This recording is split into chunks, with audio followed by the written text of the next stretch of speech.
नमस्कार। आज के इस वीडियो में हम बात करने वाले हैं प्रेम के एक महान कवि के बारे में, जिसका जन्म प्रेम की वाणी को लेकर ही इस दुनिया पे हुआ और जिसने इस पूरी दुनिया को प्रेम करने का तरीका सिखाया, प्रेम का सलीका बताया। जी हाँ, मैं बात कर रहा हूँ रीति मुक्त काव्य धारा के स्वच्छंद कवि घनानंद की, जिनको प्रेम का पीर कवि कहा जाता है।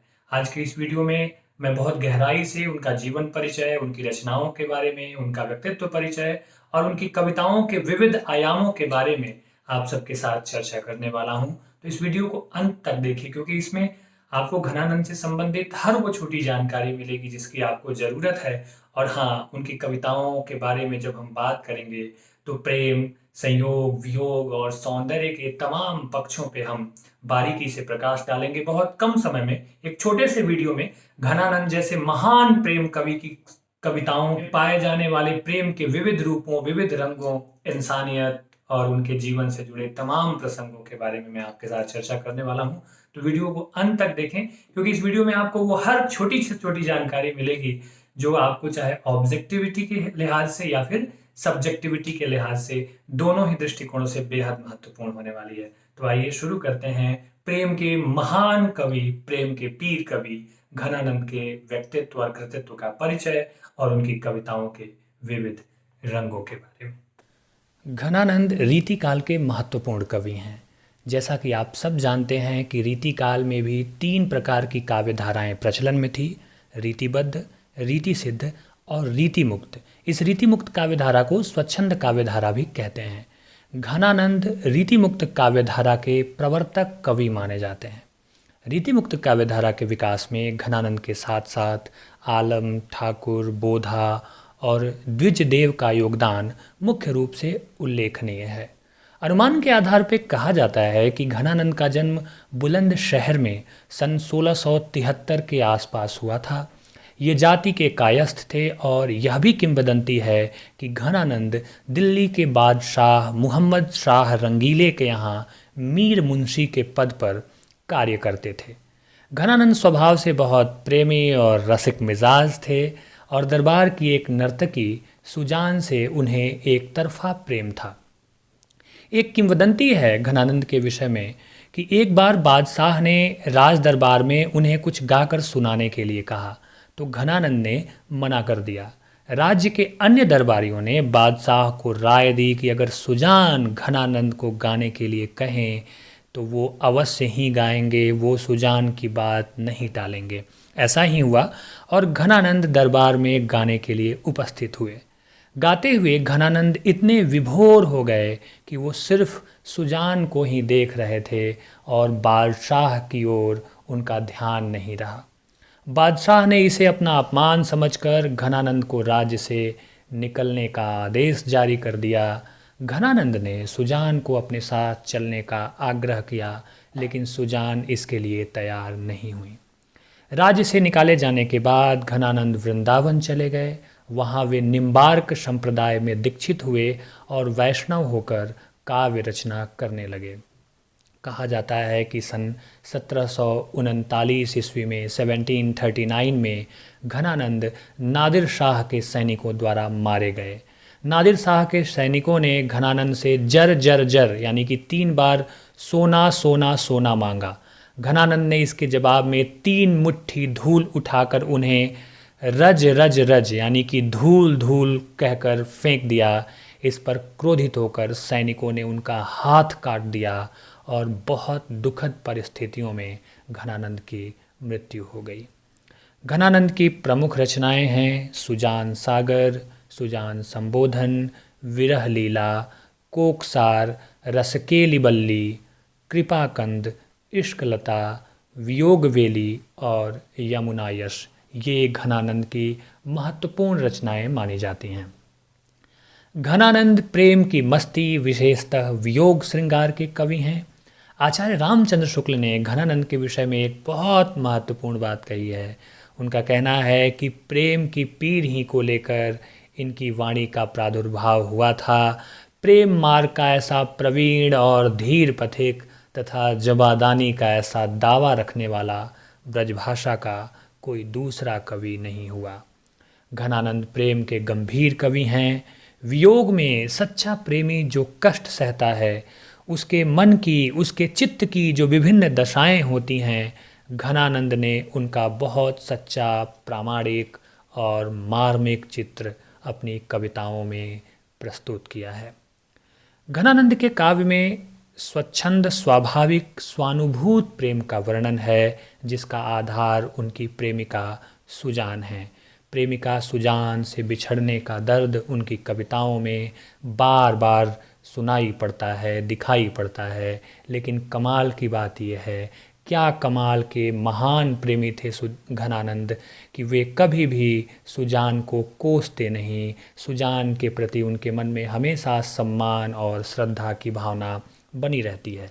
सुजान के रूप सौंदर्य के वर्णन में भी कहीं भी घनानंद अश्लीलता का प्रयोग नहीं करते, कहीं भी अश्लीलता उनकी कविताओं में दिखाई नहीं पड़ती, क्योंकि घनानंद का सुजान के प्रति प्रेम विलासी न होकर भावुकतापूर्ण है। रीतिकाल में नारी सामान्यतः भोग्या समझी जाती थी, उसे भोग्य का विषय समझा जाता था। लेकिन घनानंद ने नारी को प्रेम की पवित्र उच्च भूमि पर स्थापित किया। उनकी नायिका के रूप सौंदर्य की रीति अनूप है। घनानंद लिखते हैं, नयो नयो लागत ज्यों ज्यों निहारिए, अर्थात जितनी बार भी वो देखते हैं अपनी नायिका को, सुजान को, उसमें हमेशा एक नया सौंदर्य दिखाई पड़ता है। घनानंद की मूल काव्य भाषा ब्रजभाषा थी। इनकी काव्य भाषा की प्रशंसा करते हुए आचार्य शुक्ल जी लिखते हैं कि इनकी सी विशुद्ध, सरस और शक्तिशालिनी ब्रजभाषा लिखने में और कोई समर्थ नहीं हुआ। घनानंद पढ़े लिखे काव्य कला के मर्मज्ञ कवि थे। ये फारसी भी अवश्य जानते रहे होंगे। उनकी काव्य पंक्तियों में संगीतात्मकता है, लय है और प्रेम के तमाम विविध रंग और रूप संगीतमय होकर बार बार शब्दों से प्रस्फुटित होते रहते हैं। घनानंद के काव्य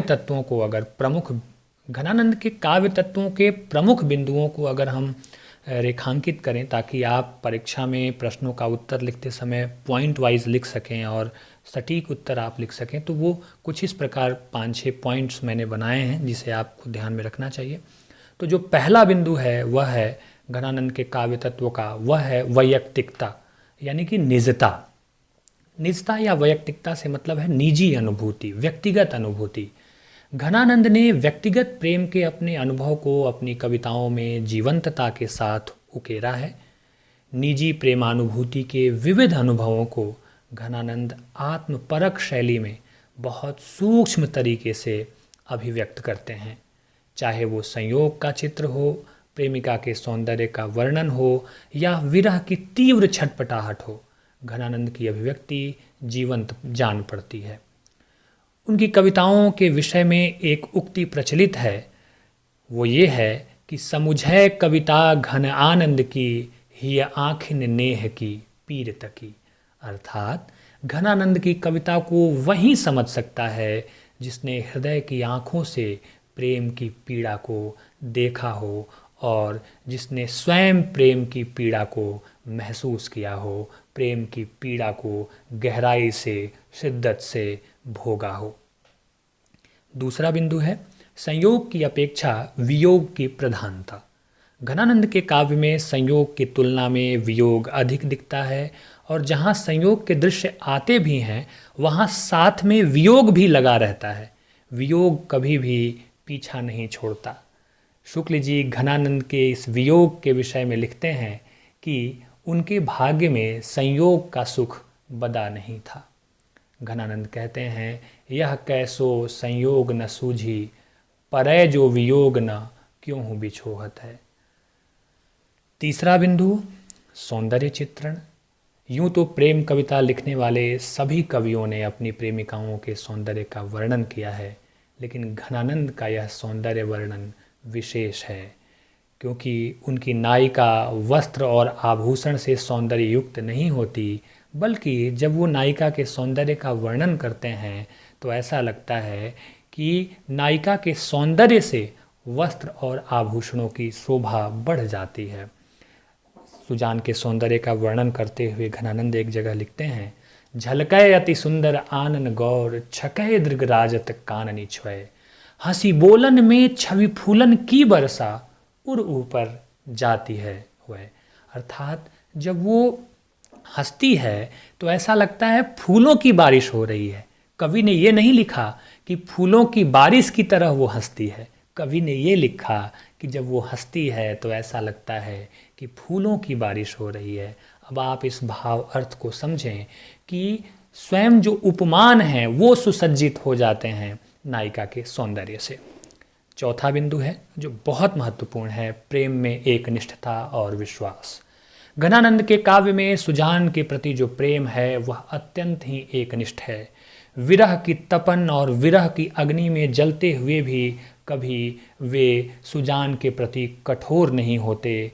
कोई भी उनकी कविता में कहीं भी कोई भी एक पद एक पंक्ति नहीं मिलेगी जहाँ पे वो सुजान को कोसते हुए नजर आ रहे हों। आप वर्तमान समय में इस परिस्थिति का जरा मूल्यांकन करके देख लीजिए कि यदि प्रेम में इस तरह की घटनाएं घटी हैं, प्रेम अगर टूटता है तो कितना हो हल्ला शोर शराबा होता है, कितने निचले स्तर तक प्रेमी पहुंच जाते हैं। लेकिन घनानंद हमें ये सिखाते हैं, हमें ये बताते हैं कि एक बार भी अगर जीवन में प्रेम गहराई से उतरा है तो हमें हमेशा वो अपने प्रेमास्पद यानी कि प्रेमी या प्रेमिका के प्रति श्रद्धावान बनाए रखता है, उसके प्रति मन में सम्मान रहता है। घनानंद के प्रेम में उन्हें अंत तक विश्वास है कि उन्हें उनका प्रेम मिलेगा। घनानंद वियोग का कष्ट सहकर भी प्रेमिका सुजान की कुशलता चाहते हैं, उनका भला चाहते हैं। घनानंद कहते हैं कि प्रेम में कोई छोटा बड़ा नहीं होता, यहाँ बराबरी की बात होती है। वे यह भी कहते हैं कि सच्चे प्रेम में कुटिलता या चालाकी ठीक बात नहीं होती। इसलिए उनकी ये काव्य पंक्ति प्रेमियों के बीच में बार बार दोहराई जाती है कि अति सुधो स्नेह कुमारग है, जहाँ नेकु सयानक बाँक नहीं, तहाँ साँच चलें तजी आपुन पो, झझके कपटी जो निशांक नहीं, घन आनंद प्यारे सुजान सुनो, यहाँ एक ते दूसरो आँक नहीं, तुम कौन दो पाटी पढ़े हो कहो, मन लेहु पे देहु छटाक नहीं। पांचवा महत्वपूर्ण बिंदु है भाषा का नूतन प्रयोग। घनानंद ने भाषा का नवीन ढंग से प्रयोग किया। इनकी भाषा बनावटी या चमत्कार पैदा करने वाली नहीं, बल्कि सहज ढंग से जीवंत अनुभूतियों की बानगी प्रस्तुत करने वाली भाषा है। यही कारण है कि इनकी भाषा पाठकों और काव्य प्रेमियों को सहज ही अपनी ओर आकर्षित करती है, क्योंकि यहाँ जीवन का प्रवाह है और किसी भी प्रकार की कृत्रिमता नहीं। इनकी कविताओं से गुजरते हुए लगता है कि हम प्रेम के एक नए शास्त्र की ओर उन्मुख हैं, प्रेम के एक जीवंत लोक शास्त्र की ओर उन्मुख हैं, जहाँ भाषा की खनखनाती हुई ताजगी संगीत पैदा करती है। घनानंद की कविता एक महान विषय प्रेम से जुड़ी है। अगर यह अनुश्रुति न होती कि सुजान दरबारी नर्तकी थी और घनानंद उससे प्रेम करते थे, तो संभवतः घनानंद भक्त कवि माने जाते। तो इस प्रकार अगली कक्षा में हम घनानंद के कवित्व और सवैयों की व्याख्या करेंगे। मैं आपसे पूछना चाहूँगा, कमेंट में आप ज़रूर बताएं कि घनानंद का ये परिचय और उनकी कविताओं के बारे में एक छोटी सी टिप्पणी आपको कैसी लगी। ये आपके परीक्षा के लिए महत्वपूर्ण है और इन बिंदुओं को आधार बनाकर अगर आप प्रश्न का उत्तर लिखते हैं तो वाकई आपका उत्तर सुंदर होगा। जो इन्फॉर्मेशन उनके बारे में जो जानकारी दी गई है वो सारी जानकारी आपको हर तरह के ऑब्जेक्टिव सवालों को हल करने में मदद करेगी। तो मुस्कुराते रहिए, मिलेंगे अगले क्लास में फिर एक और नए वीडियो के साथ। नमस्कार, बहुत सारा प्यार, शुभकामनाएं और दुआएं।